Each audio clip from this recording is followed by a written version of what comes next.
And hello YouTube, and welcome back to another episode of the Zone TV Movie Entertainment with me, your host Jonathan, once again bringing you my thoughts and review for today's episode of X-Men 97, episode 4, part 1. Basically, this is a twofer episode. We got a full episode plus an episode that sets up a second part, so a twofer. Okay, so let's talk about it, because the first part of it, I thought it was okay. Not my favorite. Not that it wasn't that it was bad. It just I'm kind of getting tired of a certain character in this show that's not really my favorite. So let's talk about it. So this episode starts off with Jubilee's 18th birthday. She's turning 18. She's excited. She wants to party. She wants to do her thing. She wants to go to the arcade. Fortunately, Magneto's like, hey, listen, as much as we love to party and all that good stuff, we got to do some serious training. Because if Sinister shows up again, we got to be ready for that crap. So, she gets all angry, as teenagers would. She goes to her room, hanging out with Roberto, I forget the new character's name. I think he's Sunspot, but anyway. She goes to her room, she's powered, and he's trying to comfort her. They get in, somehow, she has a Nintendo system, kind of a Nintendo system, in her room. She's like, oh, cool, I get to play some video games. And then she gets sucked into the video game world by Mojo, who's from an alien planet universe, where his whole shtick is basically he's like Kevin Feige of Psychopaths, and he likes making content and putting the X-Men in these weird situations where they're inside movies or television shows, and putting a twist into them. And this time he decides to get into the gaming world, where he puts Jubilee and her friend in the gaming world, and they have to basically survive and get the heck out of there and defeat Mojo. And honestly, I'm going to be completely honest with you. I thought this episode was okay. Visually, beautiful episode. It reminded me, there was one moment where it reminded me of the old X-Men arcade game, the one when you actually put quarters in the machine and actually play in the arcade. It reminded me of that, and that was awesome. My only problem with this episode is that I'm not a big fan of Mojo. I don't get me wrong, I like his character, I do, but I feel like his shtick, it just plays out. It's just too much. Like, yeah, I get it. He kind of reminds me of, if anybody watches DC's Teen Titans or Teen Titans Go, Control Freak, yeah, they're great characters, but it's like the same shtick over and over again, and it's like this. It's like he's just doing copy and paste with the same thing, just adding little new elements to it. And sure, him tacking on video games was cool, but it was just like, do we have to see Mojo again? It's like, come on. This guy should get a clue by now. First of all, I don't know how he's breaking fourth dimensions over here and getting from one dimension to another. So either the multiverse is open somehow, or this is actually really connected to the MCU that we know. They keep saying that it's not connected to the MCU, and it's just like him just showing up whatever the heck he wants. It's just bizarre.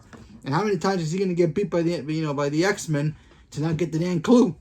Anyway, he wants to relive Jubilee's greatest moments, going to Genosha, going to the Savage Land, going to fighting the Sentinels the first time we got to meet her character, and all the other good stuff.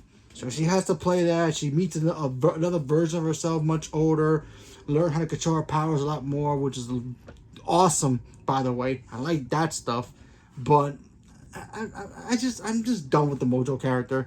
He's not like Sinister or an Apocalypse where, yeah, their shtick is still the same, but they feel fresh and new every single time we get to meet them. And yeah, granted, like I said, him setting up a video game world, Mojo Tendo, like he was trying to do, that was cool and all, but it was like, really, dude? It's basically the same thing. You want your fans, your slaves to watch your new content. That's all he is. He just sits in a chair, because he's kind of a heavy creature, and, he wants his audience to see his best content. That's all he does. His motivation to me is just boring. So, whatever. So, getting to the next part of this episode, we finally get to see Forge again. He's hanging out with Monroe, aka Storm. Storm is still dealing with the fact that she doesn't have her powers anymore. She feels out of place. She doesn't feel like she has a purpose anymore. They're, hanging out in his cabin. I think they do hook up eventually in one of the comics. But that's for later on. Anyway, he tells her, hey, listen, I have a way to try to get your powers back. Let's try it out, So, she's like, all right, fine, let's try it out. Anything's possible.